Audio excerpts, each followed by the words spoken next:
Foi? Foi. Então, vamos lá. Fiquei muito feliz em ser sorteada. Para finalizar o livro, né, Má? Para finalizar o livro. Estão vendo? Sim! Vamos lá, gente. O capítulo 13, ele fala sobre o processo de coaching que ele abordou em todos os outros capítulos, em todas as outras passagens, explicando um pouquinho mais. E ele fala da importância, nesse momento, de você identificar com a pessoa que você está fazendo coaching, onde ela está na jornada. Então, ela até explica sobre uma técnica de mostrar o pipeline como um todo, mas ela fala que depende do momento, depende da maturidade da pessoa para apresentar o pipeline e explicar onde ele está.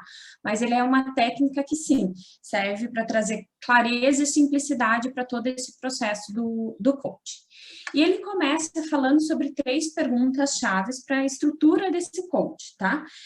Que deve ser feito durante as sessões. Então, a primeira pergunta é: fale sobre a sua carreira, seus cargos, o trabalho realizado, as conquistas, os desafios principais e o aprendizado adquirido. De novo, qual o objetivo? Localizar no pipeline os cargos que essa pessoa já ocupou, se ela pulou algum nível, se ela domina as habilidades para aquele nível requerido e o gerenciamento de tempo e os valores profissionais de cada um deles. Então, nada mais é essa pergunta, o objetivo principal é identificar onde ele está, se ele já passou por esse nível, se ele tem experiência nesse nível. Segunda pergunta, fale sobre o seu cargo atual, quais são os seus problemas, desafios e realizações. Como é a sua agenda? Em que habilidades você mais confia para realizar o serviço e quais crenças governam o seu trabalho? Qual é o propósito dessa pergunta? Descobrir se essa pessoa entende e está dominando as habilidades, o gerenciamento de tempo e os valores, ou se apenas está começando a obtê-las. Isso é muito legal, porque lembra que eu lembro daquela imagem, para mim fez muito sentido aquela imagem das bolas, que ele falava que ele chegava num nível ideal ou se ele ultrapassava esse nível. Então, isso para mim fez muito sentido, tipo, se ele está começando a obter ou se ele ainda nem começou a trabalhar essas habilidades. Avaliar se existem necessidades de desenvolvimento óbvias, com base em respostas e informações objetivas, com a perspectiva de um supervisor ou um feedback 360. A terceira pergunta: quais são as aspirações na carreira? Identificar futuras necessidades de desenvolvimento, dado o estado atual da pessoa e o nível de liderança que ela aspira. Sugerir tipos de experiências que ajudarão a alcançar esse nível. A gente leu muito isso no livro. Então, ele falava sobre gerar experiências, colocar esse profissional em experiências que façam com que ele suba com que ele se prepare para subir de nível. Por exemplo, participar de reuniões estratégicas, alguma coisa nesse sentido.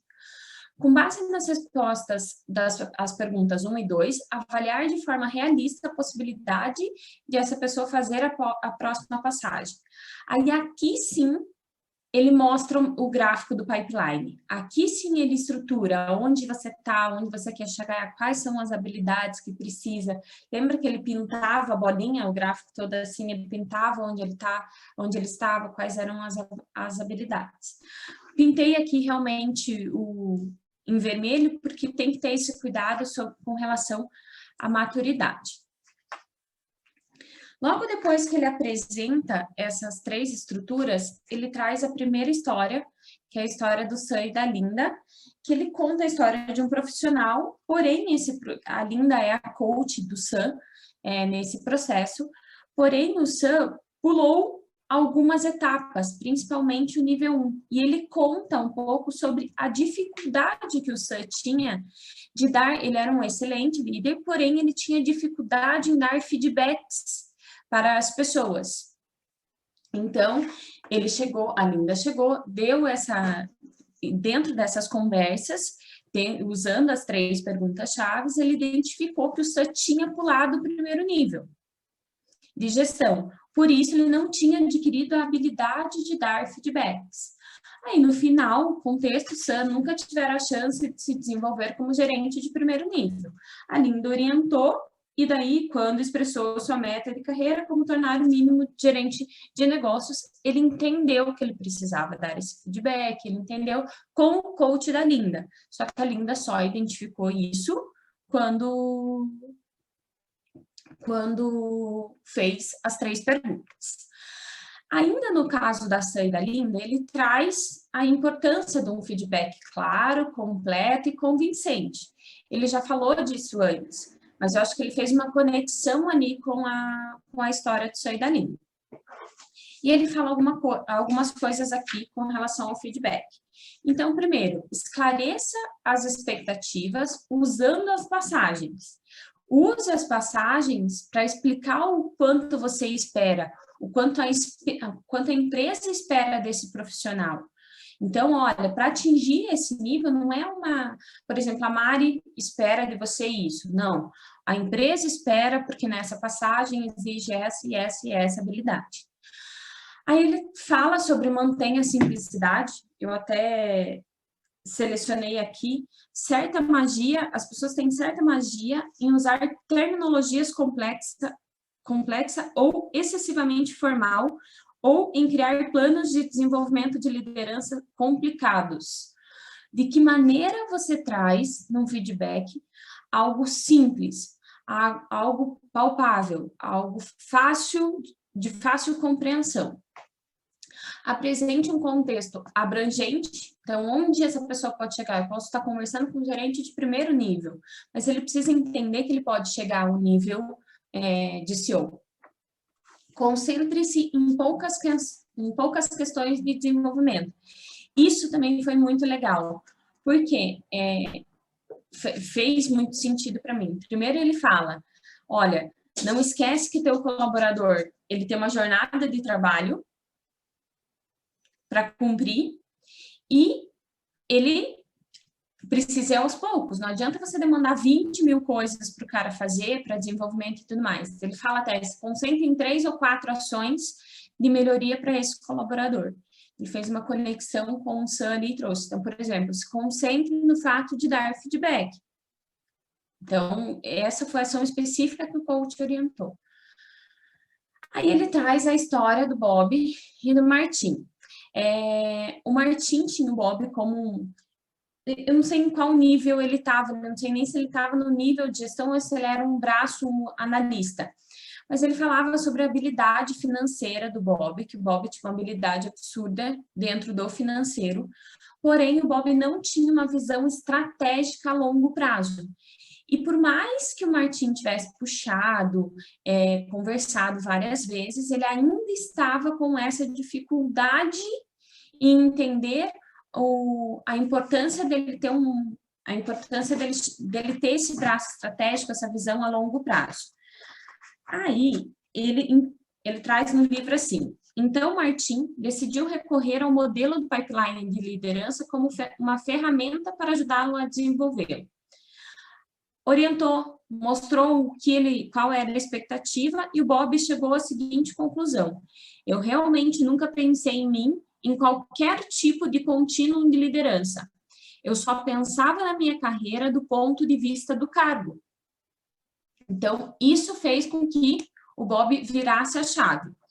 Aí, quando o Bob realmente entendeu a importância de assumir novas atribuições de pensamento a longo prazo, que são algumas habilidades em alguns níveis de liderança, em 6 meses, o Bob estava bem mais disposto e capaz de contribuir nas reuniões de planejamento de negócios com o Martin.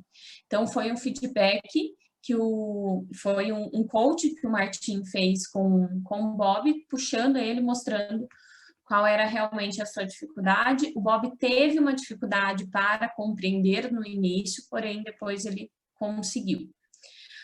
Aí, aqui ele fala um pouco sobre abrir mão, e ele fala o quanto muitas vezes o trabalho de coaching é sofrido. Por quê? Porque você fazer um trabalho de coaching exige com que as pessoas mudem. E muitas vezes as pessoas não mudam, e isso pode gerar uma frustração por trás. E ele traz aqui sobre encoraja uma compreensão mais profunda, algumas técnicas para que você não fique frustrado durante esse período de coach. Então, encoraje uma compreensão mais profunda. Não queira que essa pessoa faça por simplesmente fazer. Ela não vai fazer. Se ela não... E isso eu acho que faz muito sentido, pelo menos para a gente. Acho que a Cami vai entender. O fazer pelo fazer, a pessoa até faz, mas morre. Então, ela pode até executar, mas em algum momento isso vai morrer. Então, por isso, encoraja essa compreensão mais profunda, quais são os objetivos da empresa, quais são as expectativas da empresa com relação a isso. E facilite a reflexão. Então, proporcione momentos para que essa pessoa consiga entender o porquê que ela está fazendo aquilo. Aí ela traz a história da Tina. A Tina foi promovida a gerente de negócios, a um gestor de negócios. E o início da história é bem legal, porque ele começa falando aqui, ó, o coaching do pipeline, de fato, consegue resolver problemas individuais. Mas seu foco real é no desenvolvimento de líderes completos. Aí ele traz a história da Tina, que ela tinha uma boa habilidade para trabalhar vendas, que ela conseguia fazer com que a equipe dela vendesse, adotou excelentes práticas. Porém, quando ela se deparou com uma estratégia de gestor de negócios, ela continuava olhando, focando somente em vendas. E daí o chefe dela chamou ela e trabalhou essa habilidade. A partir do momento que ela entendeu isso, que ela recebeu um processo de coaching, ela entendeu, Tina passou a fazer um esforço consciente para adotar valores profissionais compatíveis com seu nível de liderar e começou a mudar seus hábitos de trabalho. E aqui ele fala, por exemplo, o gestor dela que fez toda essa parte de coach, tipo, a importância dele não resolver, não ir lá e apagar um incêndio, tipo, ensinar ela como resolve, por isso dessa frase do início, não atuar no problema individual, atuar na capacitação de liderança como um todo. Aí ele fala aqui, concentre-se no objetivo, ainda relacionando a história da Tina, tá?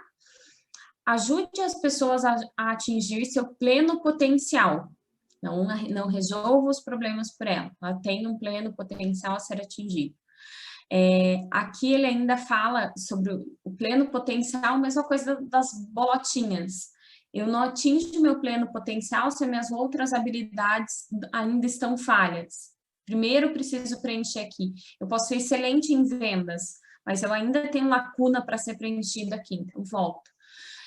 Forneça uma avaliação honesta, que isso não tem muita tradução, informe os benefícios tanto para o indivíduo quanto para a organização. De novo, como alinha essa expectativa? Olha, eu sei que seu forte é vendas, mas se você trabalhar essa habilidade, o seu benefício vai ser esse, e a empresa vai ganhar com isso. E é isso, o coaching. Eu queria fazer uma observação das perguntas frequentes, que eu achei que foram uma das melhores perguntas frequentes que surgiu. Ele fala sobre critérios para selecionar um coach. Então, ele faz uma pergunta e ele traz que a importância do coach ter experiência e ter experiência com o problema em questão. Então, não colocar um coaching para... Isso acho que meio que quebra, né? Todos os paradigmas de coaching. Então, como a gente traz um cara que já passou por essa passagem de liderança, já auxiliou e assim por diante. E as outras habilidades que, no geral, são exigidos para a liderança. Comunicar os conhecimentos com clareza, desenvolver relacionamento de coach e inspirar confiança no coach, na pessoa que está recebendo o coach. E ele trouxe outras perguntas frequentes, então, se eu dou foco muito mais no atual ou no cargo que essa pessoa almeja, e qual a diferença entre coach e mentor. Então, isso foi bem legal, assim. Acho que, geralmente, a gente pula essa parte das perguntas frequentes, mas Eu gostei dessas observações. E aí, gente, com relação ao capítulo 13? Ai, ai, ai. É um capítulo meio... O que eu achei legal foi a questão daquele diagnóstico, mapeamento lá para as 3 perguntas. Achei sensacional. E a questão da frustração, né? Como trabalhar a frustração que a pessoa não... o momento de largar os bets. Eu acho que isso frustra mais a pessoa, o coach nesse caso, do que a pessoa, entendeu? Falar, é o momento de largar os bets, deu. Porque normalmente a gente fala, a gente se culpa que a gente não foi capaz, a gente, mesmo porque a gente tem aquela questão de olhar sempre para o nosso umbigo, né? Então, tipo, o que eu errei, o que eu não fui capaz, o que eu não... Mas tem esse lado da pessoa querer, eu acho que esse é o principal trabalho emocional do coaching, e impacta. Sem dúvida, eu acho que isso faz muita diferença, assim, o quanto a sua habilidade de conseguir fazer com que essa pessoa entenda o propósito disso que ela está falando. E tudo bem, e às vezes a pessoa não vai entender. Sim. E ali eu achei interessante, assim, claro, né? Ele trouxe alguns casos de sucesso do coaching atuando em cima de algumas pessoas, dentro das empresas, explicando e as pessoas conseguindo evoluir, né, com esse trabalho. Mas a gente tem que entender, ali parece tudo muito, muito não fácil, assim, mas ele mostra de uma maneira prática, olha, é assim, você vai lá, ensina e a partir do momento que você mostra, esclarece para a pessoa, ela consegue evoluir, né? Mas a gente tem que entender como isso se dá no dia a dia, com pessoas diferentes, com mentalidades diferentes, se a pessoa aceita, né, totalmente o coaching ou não. Então, tem várias coisas que a gente tem que ir quebrando aí ao longo da jornada, quando a gente for trabalhar com o processo de coaching dentro de uma empresa, efetivamente, que não vai ser tão fácil, assim, nem todo mundo vai aceitar, nem todo mundo vai querer abrir o olho tão rápido assim. Então, realmente, o coaching, ele tem que ser uma pessoa ali com uma tranquilidade no que ele faz, no que ele diz, uma capacidade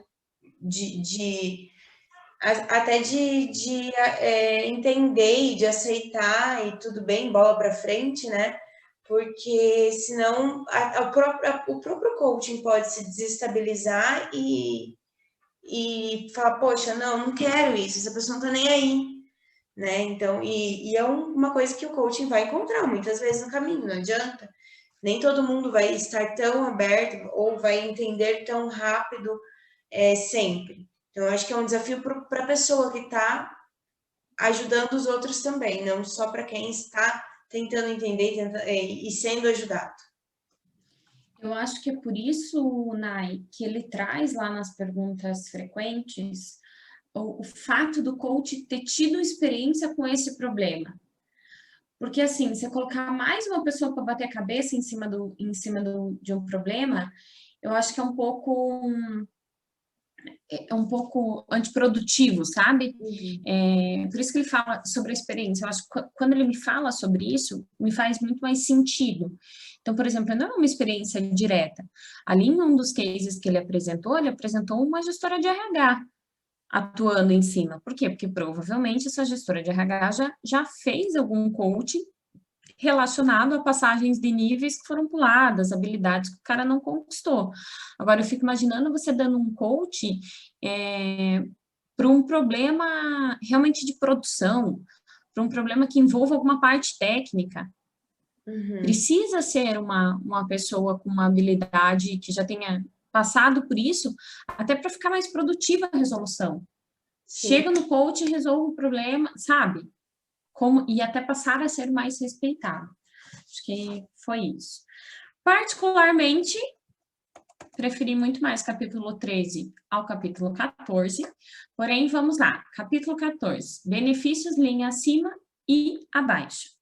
Ele traz, o principal foco aqui, ele traz a história da Marriott, que é uma rede hoteleira, que contratou, que o foco deles é o desenvolvimento da liderança como competência central. Meu, você tem vontade de morar dentro dessa empresa, porque tudo que os caras trazem é realmente a aplicação do pipeline na veia. E aqui, eu não vou explicar toda a história que ele conta, mas eles trouxeram, acho que é David Sanches, eu acho que é o nome do cara, David Rodrigues, errei, não era Sanches. Mas ele já vem com uma experiência de implantação em outras empresas focadas em desenvolvimento de RH, e ele monta um processo de desenvolvimento interno, que particularmente brilha os olhos, como eu falei, da vontade de morar ali dentro, porque ele conta toda a história, como o desenvolvimento pessoal é o pilar da empresa. Então, tudo é em cima desse desenvolvimento pessoal. Os caras têm as melhores práticas desde o CEO, esses caras que comandam dão a importância a isso. Então, eles têm as melhores práticas com relação à seleção, com relação a fazer as pessoas subirem, não trazer talentos, não trazer estrelas de fora, plataformas de desenvolvimento. E eles contam até que foi uma estratégia para fazer com que a empresa virasse mais rentáveis para os investidores. Então, a partir do momento que essa empresa se consolida como uma marca de liderança, a empresa vale mais no mercado financeiro. Então, isso também foi muito legal, foi uma coisa bem, tipo, para mim, meio que brilhou os olhos. Aí ele conta a história, tanana, e ele termina falando sobre uma fórmula básica, que a eficácia da liderança é igual a atributos versus resultados. Ele fala sobre a mensuração. Quando todo esse plano de desenvolvimento está claro, é fácil de eu mensurar os resultados. Então, de novo, ele traz toda essa história da empresa e da vontade de você morar dentro da empresa, trabalhar para a empresa, ser a pessoa que realmente vai testar se isso é desse jeito ou não. Aí, ele fala sobre tornar esse desenvolvimento implementável e compreensível para todo mundo. Primeiro, criar um vocabulário em comum. A gente acabou de ver isso no coach. Como eu trago esse vocabulário comum, desde um CEO até um chão de fábrica, para que ele entenda essa linguagem e possa realmente implementar. E ele fala sobre desenvolver uma estrutura para a autogestão. Por quê? A partir do momento que eu tenho uma estrutura clara, o próprio colaborador pode identificar se ele tem pontos de melhoria, se ele está atendendo a essa expectativa. Se a regra do jogo não for clara para todo mundo, não importa qualquer jogo está valendo. Então, ele fala sobre esses dois principais pontos para conseguir implementar uma cultura de desenvolvimento.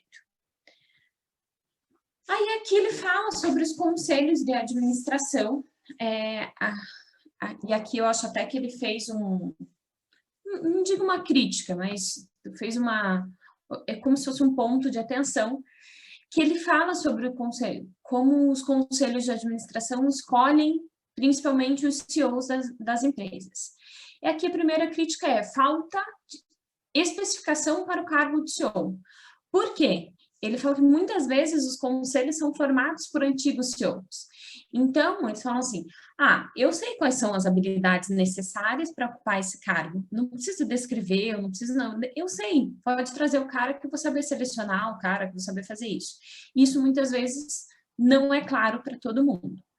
E, muitas vezes, o conselho foca, principalmente, somente, né, no cargo de CEO. Ou seja, ele não enxerga a organização como um todo e o papel do CEO com os demais níveis de liderança. E ele fala também no Conselho de Administração sobre o fato de negligenciar a saúde do sistema mais amplo. E ele traz 3 perguntinhas, como se fossem 3 perguntas para tirar o Conselho de Administração da zona de conforto mesmo, tá? Então, quais medidas a empresa está tomando para identificar as pessoas certas para percorrer as passagens?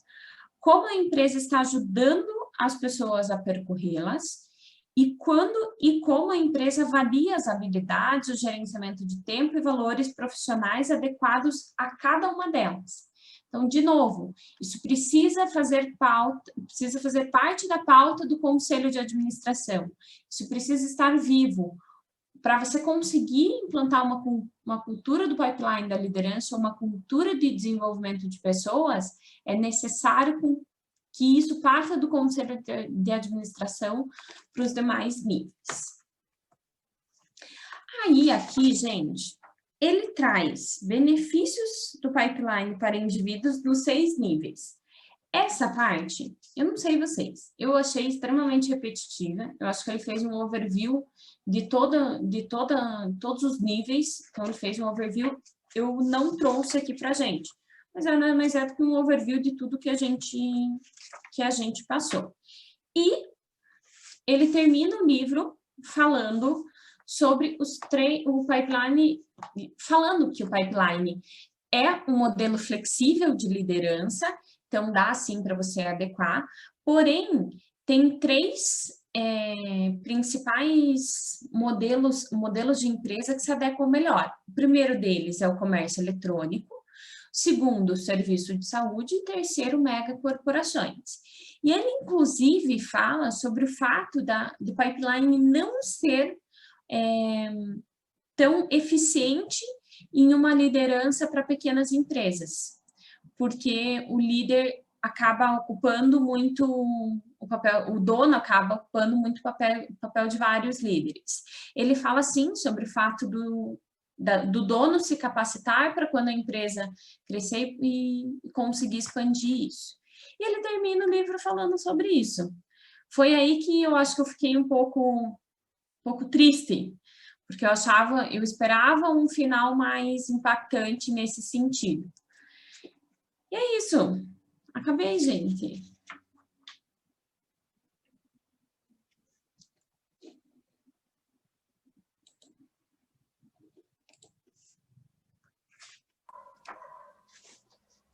Foi xoxo, né? Sabe quando você esperava? Nossa, eu esperava aquele final triunfante. Foi um resumão, né? É o resumão. É um resumão, e daí ele ainda terminou falando sobre a aplicação em megacorporações, comércio eletrônico e tudo mais. Mas é isso, terminamos mais um livro. Esse foi demorado, hein? Meu Deus. Esse foi infernal. Gente, eu acho que o resumo geral, assim, eu tava falando com a Nay disso, se fosse para eu explicar esse livro para alguém, eu diria que ele é um livro maçante, né? Ele é um livro pesado, porque ele repete-se muitas vezes, mas que a lição central que eu tive foi que as pessoas, elas estão em cargos, muitas vezes, que esperam delas tem uma expectativa sobre elas, mas elas não foram treinadas para estar lá, então elas geralmente estão no nível inferior, e então a base é muito importante. Eu acho que é aquela questão de começar a base certo, né? E outra coisa também é que, tipo, isso que falou do CEO ali, no finalzinho, que um CEO passa para o outro.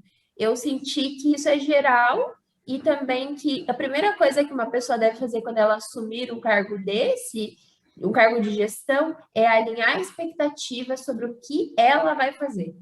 Porque a pessoa que te contrata, ou a pessoa que estava no seu cargo anteriormente, ela não necessariamente estava fazendo a coisa correta. Então, esse foi o ensinamento, assim, que eu tive, que dele fala até, acho que no capítulo, não sei se no anterior ou no outro, que, tipo, na primeira semana tinha que formular isso. Eu acho que isso realmente valeria para todos. E ele fala sobre partir da pessoa que está sendo contratada para alinhar a expectativa, não só da empresa, mas você também. A gente leu isso em um capítulo, acho que não foi no passado. Isso que eu tô falando. A gente leu isso em um capítulo. Foi num dos passados, um dos últimos também. Mas eu acho que isso foi uma das coisas que eu fixei, assim, sabe? Excelente. eu fiquei muito em mente, teve um capítulo que ele falou assim, você está onerando a empresa se você foi contratado para um nível e você está atendendo um nível abaixo. O quanto a empresa está custando, o quanto a empresa está custeando isso para você. Então, a empresa está tendo um custo a mais pela sua incompetência. Digamos assim, não tão grosseiramente. Pela incompetência geral, na verdade, né? Porque geralmente tem muito mais que um envolvido. Isso foi uma das coisas também. E daí a questão das coisas que sempre mudam, né? A cada passagem. Então, os valores profissionais, o gerenciamento de tempo e qualquer outro? E as habilidades. As habilidades, que daí a cada passagem isso muda, mas essas foram as coisas centrais, assim, que ficaram na minha cabeça desse livro. Sim. Eu acho que é um livro que,